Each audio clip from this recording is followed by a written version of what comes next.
રાજકોટમાં ગોપાલ નમકીન કંપનીમાં ભીષણ આગ લાગવાનો બનાવ બન્યો। મીઠોડા જીઆઈડીસીમાં આવેલી ગોપાલ નમકીનની ફેક્ટરીમાં આગ લાગી હતી। 22,000 સ્ક્વેર મીટરમાં ફેલાયેલી છે આ ગોપાલ નમકીનની ફેક્ટરી અને આખી ફેક્ટરી આગની ચપેટમાં આવી ગઈ હતી। 4 શહેરોની ફાયર વિભાગની ટીમ ઘટના સ્થળે પહોંચી હતી। 12થી વધુ ફાયરની ગાડીઓ ઘટના સ્થળે છે। ગોપાલ નમકીનમાં જે આગ લાગવાની ઘટના ઘટી તેમાં 3 વ્યક્તિઓને ઈજા પહોંચી હોવાના પણ સમાચાર છે। ઘાયલોને સારવાર માટે હોસ્પિટલ ખસેડવામાં આવ્યા છે। સામાન્ય ઈજાગ્રસ્તોને સ્થળ પર જ સારવાર અપાઈ છે। 5 થી 6 લોકોને સામાન્ય ઈજાઓ પહોંચી હતી અને હજુ પણ 5 જેટલી 108 સ્ટેન્ડ બાય રખાઈ છે। મોડી રાત સુધી આગ કાબૂમાં આવવાની શક્યતાઓ સેવાઈ રહી છે। બપોરના આસપાસ ગોપાલ નમકીન ખાતે આગ લાગેલી। અમારા ડીઆઈજી સાહેબ જયપાલસિંહ રાઠોડ સાહેબ અને બધા પોલીસના ટીમો આવી ગયેલી છે અને મેજર કોલ ફાયર વિભાગ તરફથી જાહેર કરવામાં આવેલ છે અને કોઈ પણ જાનહાનિના અત્યાર સુધી કોઈ સમાચાર નથી અને આગ બુઝાવવાનું કામ ચાલુ છે। ના પણ કોઈ જાનહાનિ નથી થઈ અને બધાને સેફલી બહાર કાઢી લેવામાં આવ્યા છે અને હાલે આગ બુઝાવવાની કામગીરી ચાલુ છે। જેવી મારી પાસે માહિતી આવી એટલે તરત જ એક જવાબદાર પ્રતિનિધિ તરીકે મારે અહીંયા આવવું જોઈએ અને હું આવ્યો છું અને જોઉં છું કે આગળ શું છે શું થયું છે પછી માહિતી મેળવી શકું। ત્યાર પહેલા ફાયરની જેટલી ગાડીઓની જરૂર છે તંત્રની સૂચના છે કે આજુબાજુના વિસ્તારમાં પછી મોરબી હોય, ધોરાજી હોય, જેતપુર હોય કે જુનાગઢ હોય ત્યાંથી ફાયર ફાઇટરો આવી જ જશે ટૂંક સમયમાં, કારણ કે આ ભીષણ આગ છે। આ તરફ રાજકોટમાં હત્યાના આરોપીનું રિકન્સ્ટ્રક્શન કરવામાં આવ્યું। હત્યાના સ્થળે આરોપીઓનું સરઘસ કાઢવામાં આવ્યું હતું। અમૂલ સર્કલથી લઈ ચુનારાવાડ ચોક સુધી આ સરઘસ કાઢવામાં આવ્યું હતું। થોરાળ વિસ્તારમાં યુવકની ઘાતકી હત્યા કરવામાં આવી હતી। પત્નીના પ્રેમીએ મિત્ર સાથે મળીને એક યુવકની હત્યા કરી નાખી હતી। હવે પથ્થર વડે ઈજાઓ પહોંચાડીને આ હત્યાને અંજામ આપવામાં આવ્યો હતો। જોકે જ્યારે પોલીસ કાર્યવાહી થઈ, આરોપીઓ પકડાયા ત્યારે તેમનું રીતસર સરા જાહેર સરઘસ કાઢવામાં આવ્યું અને આરોપીઓને પણ ભાન થાય કે પોલીસ કાયદાકીય કાર્યવાહી જ્યારે કરે છે ત્યારે કેવું થાય છે અને તેના જ માટે આ સરઘસ કાઢવામાં આવ્યું હતું। આ તરફ અમદાવાદમાં હની ટ્રેપ કરતી ટોળકી ઝડપાઈ આવી છે। ગ્રામ્ય પોલીસે 2 મહિલા સહિત 5ની ધરપકડ કરી લીધી। નળ સરોવરના યુવકને હની ટ્રેપમાં તેણે ફસાવ્યો હતો। 4.45 લાખ રૂપિયા પડાવીને આ ટોળકી ફરાર થઈ હતી। હવે હની ટ્રેપના રૂપિયાથી દાગીના પણ ખરીદવામાં આવ્યા હતા। યુવકના એટીએમ અને ક્રેડિટ કાર્ડ પણ તેણે મેળવી લીધા હતા। હવે અમદાવાદ ગ્રામ્ય પોલીસે આ સમગ્ર મામલે વધુ તપાસ હાથ ધરી છે। આ તરફ મોરબીના સિરિયલ કિલર ભુવાના તાર વાંકાનેર સુધી જોડાયા છે। એક મહિલાની લાશ વાંકાનેરમાં દાટી દીધાનો ખુલાસો થયો છે। ધમાલપુર રોડ પરની મહિલાની લાશને શોધવા કવાયત હાથ ધરવામાં આવી છે। સરખેજ પોલીસે વાંકાનેર પોલીસને સાથે રાખીને તપાસ કરી હતી। સરખેજ પોલીસે ભુવા નવલસિંહની ધરપકડ કરી હતી। તબિયત લથડ્યા બાદ આરોપીનું મોત થયું હતું। આરોપીઓએ 12 લોકોની હત્યાની કબૂલાત પણ કરી હતી। આ તરફ જૂનાગઢ ગાદી વિવાદ બાદ હવે સત્તાધારનો વિવાદ સામે આવ્યો છે। સત્તાધારના મહંત વિજય બાપુ સામે તેમના જ મોટા ભાઈએ આક્ષેપ કર્યા છે। વિજય બાપુ સામે સગા મોટા ભાઈ નીતિન ચાવડાએ આક્ષેપ કર્યા। મંદિરના વહીવટમાં કરોડોનો ગોલમાલ થયો છે તેવા આક્ષેપ કરાયા છે। વિજય બાપુ અને ગીતાબેન વ્યાસ પર તેમણે આરોપ લગાવ્યા। દાનમાં મોટા પાયે ગોલમાલ થતી હોવાનો પણ તેમણે આરોપ લગાવ્યો છે। મહંતના ભાઈએ મુખ્યમંત્રીને એક પત્ર લખ્યો છે અને આ ગંભીર આરોપો આક્ષેપ લગાવ્યા છે અને સાથે જ સત્તાધારનો વહીવટ સરકાર હસ્તક લેવા માંગ કરાઈ। છેલ્લા 20 વર્ષથી સત્તાધારની અંદર આ વિજય ભગત મારથી નાના 4 વર્ષ મારા ભાઈ જ છે।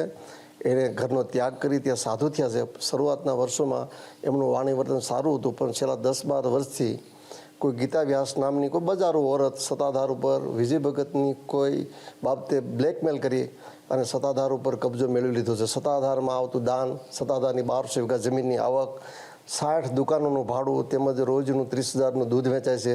ટૂંકમાં કરોડો રૂપિયાની જે આવક છે એ ગીતાબેન હડપ કરી જાય છે। એ રોકવા માટે સાધુ સમાજ, અમારા સમાજના અગ્રણીઓ અને આપાગીગાની જગ્યાના સેવકોએ અમને વારંવાર રજૂઆત કરી કે ભાઈ તમે સરકારમાં રજૂઆત કરો, સાધુ સમાજને રજૂઆત કરો। એ અનુસંધાને આજે મીડિયા સમક્ષ હું મારી વાત રજૂ કરું છું।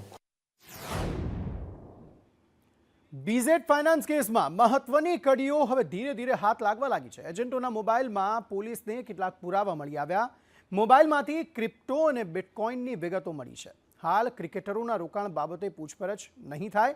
ભૂપેન્દ્રસિંહ ઝાલાની પૂછપરછ બાદ તેની તપાસ થશે। ભૂપેન્દ્રસિંહના આગોતરા જામીન પર આવતીકાલે સુનાવણી થવાની છે। આ તરફ લવ જિહાદ અંગે ગૃહ રાજ્યમંત્રીએ ફરી એકવાર ચિંતા વ્યક્ત કરી. લવ જિહાદને તેમણે એક મોટું ષડયંત્ર ગણાવ્યું છે. સલીમ પ્રેમનો ખેલવાડ કરે તે નહીં ચલાવી લેવાય તેવું તેમણે કહ્યું. આ મહિને આવા 7 કિસ્સાઓ સામે આવ્યા છે. મા બાપ નહીં પણ માહિતીના આધારે કાર્યવાહી થઈ છે. યુપી મહારાષ્ટ્રની દીકરીઓને બચાવી પરિવારને સોંપાઈ છે. અને એ દીકરીઓ જેના મનમાં પ્રેમ એ સૌથી પવિત્ર વ્યવહાર તરીકે ઓળખતી હોય એવી ભોલી ભાલી દીકરીઓને ષડયંત્ર રૂપી ફસાવવાનો પ્રયત્ન કરવામાં આવે એની સામે પોલીસ લાલ આંખ જ નહીં, આ મહિને કમસે કમ 7 એવા કિસ્સાઓ અમદાવાદ, સુરત, નવસારી, કચ્છ અનેક જિલ્લાઓ તો એવા છે કે જેમાં માતા પિતા ફરિયાદ કરવા બી નહીં આવેલા, પરંતુ સમાજોના માધ્યમથી, પરિષદના કાર્યકર્તાઓના માધ્યમથી, વિચારધારાના કાર્યકર્તાઓના માધ્યમથી એની માહિતી પ્રાપ્ત થતા પોલીસ દ્વારા મધ્યપ્રદેશ, ઉત્તર પ્રદેશ, બિહાર, એક કેસ મહારાષ્ટ્રથી ત્યાં જઈને દીકરીને મળીને પરત પોતાના જિલ્લામાં લાવીને એને સાચી હકીકતો, જે દીકરાઓ, જે છોકરાઓ હતા તેને કઈ રીતે ષડયંત્ર રચેલું તેની માહિતી આપીને પોતાના પરિવારજનોને, એના માતા પિતાને એ દીકરીઓ પરત કરાવવામાં સફળતા પ્રાપ્ત. આ તરફ ગૌ હત્યા મુદ્દે ગૃહ રાજ્યમંત્રી હર્ષ સંઘવીએ નિવેદન આપ્યું. ગૌ હત્યા રોકવાનો કાયદો આવ્યો, એકમાત્ર ગુજરાતમાં ગૌ હત્યા કરનારને સજા અપાવી. 1 વર્ષમાં 16 હત્યારાને સજા અપાવનાર ગુજરાત છે. જામીન વગર ગૌ હત્યારાને સજા આપવામાં આવી છે. હું કઈ બહુ મોટી વાત નથી કરતો, પરંતુ ભૂપેન્દ્રભાઈ પટેલના માર્ગદર્શનમાં આ દેશમાં ગુજરાત એકમાત્ર એવું રાજ્ય છે જ્યાં આ ગૌ હત્યારાઓને માત્ર પકડવા પૂરતું જ નહીં, મોટી મોટી વાતોમાં નહીં, પરંતુ હું છાતી ઠોકીને કહું છું કે આ દેશમાં એક બી રાજ્ય એવું નહીં હશે કે જેને 1 વર્ષમાં 16 ગૌ હત્યારાઓને સજા કરાવવાની. તો હર્ષ સંઘવીના આ જ નિવેદન પર કોંગ્રેસના પૂર્વ એમએલએ પોતાની પ્રતિક્રિયા આપી. હર્ષ સંઘવીને ફિલ્મી ડાયલોગ મારતા જ આવડે છે તેવું ગ્યાસુદ્દીન શેખે કહ્યું. હર્ષ સંઘવીના રાજમાં કાયદો અને વ્યવસ્થાની સ્થિતિ કથળી છે અને હર્ષ સંઘવીએ રાજીનામું આપી દેવું જોઈએ તેવું પણ ગ્યાસુદ્દીન કહી ગયા. ગૃહમંત્રી શ્રી જ્યારથી ગૃહ વિભાગનો ખાતો સંભાળ્યું છે ત્યારથી ગુજરાતની કાયદો વ્યવસ્થાની સ્થિતિ કથળી છે. હું માનું છું કે ગુજરાતના સૌથી નિષ્ફળ ગૃહમંત્રી કોઈ હોય તો એ હર્ષ સંઘવી છે. એમને ફક્ત મોટી મોટી ફિલ્મી ડાયલોગ બોલતા આવડે છે, પરંતુ રાજ્યની શાંતિ સલામતી સાચવી શક્યા નથી. એમને તો તાત્કાલિક ગાજવાના બદલે લાજવું જોઈએ અને ગૃહમંત્રી હર્ષ સંઘવીએ રાજીનામું આપવું જોઈએ. સાંસદ મનસુખ વસાવાએ ગૃહમંત્રી હર્ષ સંઘવીને પત્ર લખ્યો છે. સંઘ લઈને જતા લોકોને પોલીસ રોકે નહીં તેવો ઉલ્લેખ પત્રમાં કરાયો છે. સંઘ દર્શન માટે પોતાની બાધાઓ પૂર્ણ કરવા જતા લોકો હોય છે, ત્યારે વડોદરા, પંચમહાલ અને મહીસાગરની પોલીસ આ વાહનોને ન રોકે, વાહનોને રોકી દંડ ન ફટકારે તેવી રજૂઆત આ પત્રમાં કરવામાં આવી છે.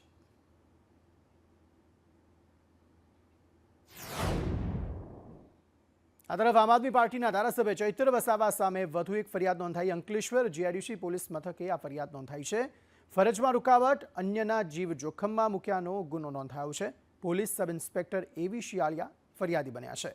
આ બ્લાસ્ટ બાદ ચૈતર વસાવા સમર્થકો સાથે કંપનીએ ગયા હતા, ત્યારે મંજૂરી વગર પદયાત્રા કાઢવા બાબતે આ ગુનો આ પહેલાં પણ નોંધાઈ ચૂક્યો છે.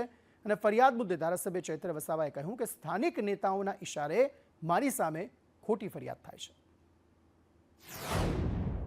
પરિવારોને વળતર આપે એવી માંગ કરીએ છીએ. વળતરની જાહેરાત થયા બાદ જ એ ડેડ બોડી અમે સ્વીકારીશું એવી અમે માંગ કરીએ છીએ. ત્યારે કંપની પણ એમના મેનેજમેન્ટ ઓથોરાઇડ સાથે વાત કરીને એમને વળતરની જાહેરાત કરે છે. બાદમાં પીએમ કરાવીએ છીએ અને એને એ બોડીઓને અમે અગ્નિ સંસ્કાર માટે મોકલી આપીએ છીએ. ત્યારે આ સમગ્ર ઘટનાની જાણ ત્યાંના સ્થાનિક નેતાઓને થતા એમના પેટમાં તેલ રેડાયું અને આ નેતાઓએ પોલીસ સાથે મિલીભગત કરીને અંકલેશ્વર જીઆઈડીસી પોલીસ સ્ટેશનના પોલીસ સબ ઇન્સ્પેક્ટર એવી શિયાળિયા પોતે અરજદાર બનીને દિન 7 બાદ ગત તારીખે 10ના રોજ મારા પર ખોટી એફઆઈઆર કરી છે. આ તરફ નડિયાદમાં ભ્રષ્ટાચાર મુદ્દે કોંગ્રેસે વિરોધ કર્યો. હાથમાં પ્લેકાર્ડ સાથે રેલી કાઢીને દેખાવો કર્યા. આરસીસી રોડમાં ભ્રષ્ટાચારના કોંગ્રેસે આક્ષેપ કર્યા છે. નટપુર બેંકથી સિંદુશી પોળના રોડમાં ભ્રષ્ટાચાર થયો છે. 1 વર્ષ પહેલા બનાવેલ રોડ તૂટી જતા રેલી યોજવામાં આવી અને દિવાલો પર નગરપાલિકાનો ભ્રષ્ટાચાર લખી વિરોધ નોંધાવાયો. હું અત્યારે જે જગ્યા પર ઊભો છું એ નડિયાદનો અતિ ભરચક માર્ગ એટલે નટપુર બેંકથી સિંદુસી પોળ રોડ સુધીનો છે. એક્ઝેક્ટ સવા વર્ષ પહેલા જુલાઈ 2023માં આ રોડમાં નડિયાદના ધારાસભ્યશ્રી, નગરપાલિકાના પ્રમુખશ્રી તથા કાઉન્સિલરશ્રી દ્વારા આ રોડનું ખાતમુહૂર્ત કરવામાં આવ્યું હતું કે પ્રજાની સુખાકારી માટે રોડ સરસ બનાવવામાં આવે. પણ સૂચના અને માર્ગદર્શન આપ્યા હોવા છતાં પણ કોન્ટ્રાક્ટર અને નગરપાલિકાના વહીવટધીશો એટલે ચીફ ઓફિસર દ્વારા આ રોડ ઉપર ભ્રષ્ટાચાર આચરવામાં આવ્યો. આ તરફ વડગામના છાપીમાં ફૂડ વિભાગે દરોડા પાડ્યા. આલિયા મિલ્ક પ્રોડક્ટમાં ફૂડ વિભાગે દરોડા પાડ્યા. ભેળસેળીઓ પનીરનો જથ્થો ઝડપાયો હતો. પનીરનો 1.66 લાખનો 694 કિલો જથ્થો એમાં સીઝ કરવામાં આવ્યો. પનીર બનાવવામાં પામોલીન તેલ વપરાયાનો પણ ઘટસ્ફોટ થયો છે. ત્યારે ફૂડ ગ્રેડ એસિટિક એસિડનો પણ જથ્થો સીઝ કરાવશે.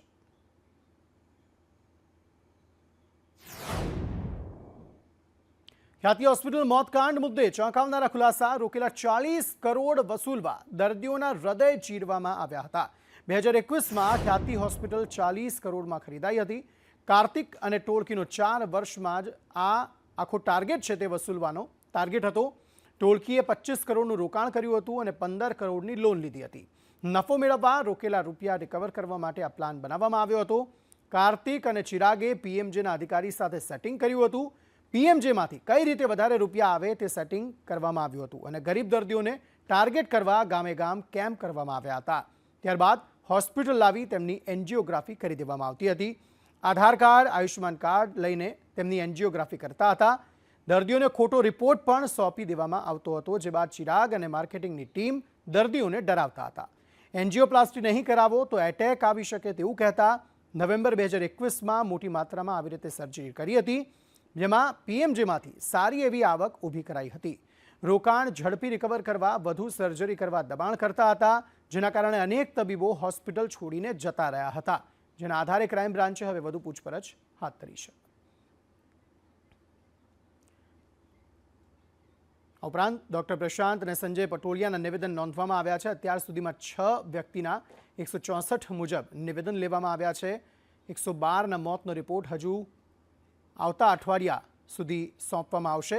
હેલ્થ વિભાગ 1 સપ્તાહ પછી આ મામલે વધુ કાર્યવાહી કરી શકે છે, પરંતુ આ બાબત હવે થોડી સ્પષ્ટ થઈ ગઈ છે કે 4 વર્ષમાં જે રોકાણ કર્યું હતું તે રિકવર કરવા માટે આખો ખેલ જે છે તે કરવામાં આવતો હતો. અલગ અલગ ગામોમાં સ્કેમ કરવામાં આવતા હતા અને લોકોને ઓપરેશન માટે હોસ્પિટલ લાવવામાં આવતા હતા.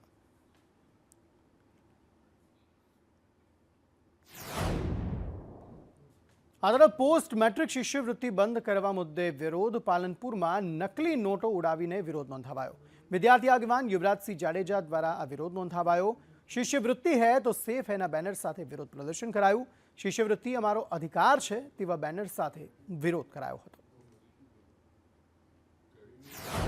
શિષ્યવૃત્તિ જે હતી એ બાળકોની શિષ્યવૃત્તિ ક્યાંક ને ક્યાંક સરકાર જે છે એ તાઇફાઓમાં વાપરી રહી છે, તાઇફાઓમાં ઉડાડી રહી છે અને 50,000 બાળકો એવા છે કે જેની શિષ્યવૃત્તિ અને લગભગ 500 થી 600 કરોડ રૂપિયા શિષ્યવૃત્તિ એ સરકાર પોતાના તાઇફાઓમાં વાપરી રહી હતી. એટલા માટે આજે નકલી નોટોનો વરસાદ કરીને સરકારને સંકેત આપવામાં આવ્યો છે કે તમે જે આ રીતે કહી શકાય કે બાળકોના જે પૈસા હતા એ બાળકોમાં જે રીતે તાઇફાઓમાં ઉડાડી રહ્યા છો, તો અમે પણ જે આ નકલી નોટો છે એ ઉડાડીને સંકેત આપ્યો છે કે આવનાર દિવસોની અંદર આ જે નકલી નોટો છે વિધાનસભાની અંદર પણ ઉઠશે અને આવનાર દિવસોમાં અમે ગુજરાતની તમામ આદિજાતિ કચેરીઓમાં તાળાબંધી સામેથી કરવાના છીએ. રાજ્યભરમાં જંત્રીના ભાવ વધારાને લઈને વિવાદ વધી રહ્યો છે. જંત્રી સામે અત્યાર સુધી 4,000 અરજીઓ આવી ચૂકી છે. જિલ્લાવાર જંત્રીઓ બાબતે વાંધાઓ રજૂ થયા છે. જંત્રીઓ બાબતે ખેડૂતોએ પણ વાંધા રજૂ કર્યા છે. કેટલાક જિલ્લાઓમાં જંત્રી વધારવા માટે પણ રજૂઆત કરાઈ. ગાંધીનગર, બાલવા આસપાસ જંત્રી વધારવા માટે રજૂઆત કરાઈ છે. આ ઉપરાંત 334 ઓનલાઈન તો 3 ઓફલાઈન અરજીઓ મળી છે. વાપી સ્ટેશને ડબલ ડેકર ટ્રેનમાં ખામી સર્જાઈ હતી. અમદાવાદ મુંબઈ ડબલ ડેકર ટ્રેનમાં ખામી સર્જાઈ હતી. ટેકનિકલ સમસ્યા સર્જાતા ટ્રેનનો ડબ્બો ખાલી કરાવાયો હતો. જોકે સમસ્યા સુધારીને ટ્રેનને આગળ રવાના કરાઈ હતી.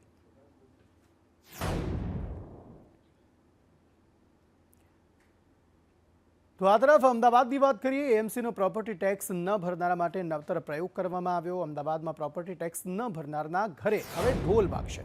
જીપીએમસી એક્ટમાં લાઇટ અને નળ કનેક્શન પણ કાપવામાં આવશે. એએમસી દ્વારા 19 કોમર્શિયલ એકમોની હરાજી થશે. નવરંગપુરા, એલિસ બ્રિજ અને નારણપુરાની મિલકતોની હરાજી થશે. પ્રોપર્ટી ટેક્સ ન ભરતા મિલકતોની હરાજી થશે. આ જે દક્ષિણ ઝોનમાં આ પ્રકારની જે મિલકતો, જે રેસિડેન્સ વિસ્તાર હતો, એમાં સોસાયટીના ચેરમેનને વિભાગ દ્વારા જાણ કરવામાં આવી કે આપની સોસાયટીમાં અમુક આ પ્રકારના મિલકત ધારકો છે જે ટેક્સ નથી ભરતા, અને જીપીએમસી એક્ટમાં એની જોગવાઈ પણ છે કે પાણીને ગટરના કનેક્શન કાપી શકે. પણ અમે કોઈ પણ પ્રજાને રંજાડીને કોઈ ટેક્સ વસૂલ કરવા માગતા નથી, પણ નોટિસ આપી શકે ને કાયદાના મર્યાદામાં રહીને આ નોટિસ આપવામાં આવી છે. તો રાજ્યમાં ઠંડીનો ચમકારો યથાવત રહેવાનો છે. હવામાન નિષ્ણાત અંબાલાલ પટેલે આગાહી કરી છે કે ઉત્તર ગુજરાતમાં 9 ડિગ્રી તાપમાન રહી શકે, જ્યારે પંચમહાલ, સાબરકાંઠા અને કચ્છમાં લઘુત્તમ 10 ડિગ્રીની શક્યતા છે. તો સુરતના કેટલાક ભાગોમાં 9 ડિગ્રી તાપમાન રહી શકે છે. મહેસાણા અને જૂનાગઢમાં ન્યૂનતમ તાપમાન 10 થી 15 ડિગ્રી વચ્ચે રહી શકે છે, જ્યારે રાજકોટમાં ન્યૂનતમ તાપમાન 15 ડિગ્રી રહેવાની શક્યતા છે. 17 ડિસેમ્બરથી મહત્તમ તાપમાન વધી શકે અને લઘુત્તમ તાપમાન ઘટવાથી જામનગરમાં ઠંડી વધી શકે છે. દક્ષિણ ભારત, તમિલનાડુમાં વરસાદની આગાહી કરાઈ છે. તો 23 ડિસેમ્બર બાદ કાતિલ ઠંડીની શક્યતા વર્તાઈ છે. હજુ ઠંડી રહેશે. લગભગ ઉત્તર ગુજરાતના ભાગમાં ન્યૂનતમ તાપમાન હજુ 9 ડિગ્રી સેલ્સિયસ જેવું કોઈ ભાગમાં થઈ જવાની શક્યતા રહેશે. 10 ડિગ્રીથી નીચું રહેવાની શક્યતા રહેશે. પંચમહાલના ભાગોમાં પણ ન્યૂનતમ તાપમાન 10 ડિગ્રી સેલ્સિયસથી નીચું રહેવાની શક્યતા રહેશે. આ ઉપરાંત સાબરકાંઠાના ભાગમાં પણ ન્યૂનતમ તાપમાન 10 ડિગ્રી સેલ્સિયસથી ઓછું રહેવાની શક્યતા રહેશે. અને કચ્છના ભાગોમાં પણ 10 ડિગ્રી સેલ્સિયસ મહત્તમ ઉષ્ણતામાં રહી શકે છે. આ ઉપરાંત જૂનાગઢના ભાગોમાં પણ 14 ડિગ્રી સેલ્સિયસથી નીચું રહેવાની શક્યતા રહેશે. સુરતના ભાગોમાં પણ લગભગ 15-16 ડિગ્રી સેલ્સિયસથી વલસાડ વગેરે ભાગોમાં રહેવાની શક્યતા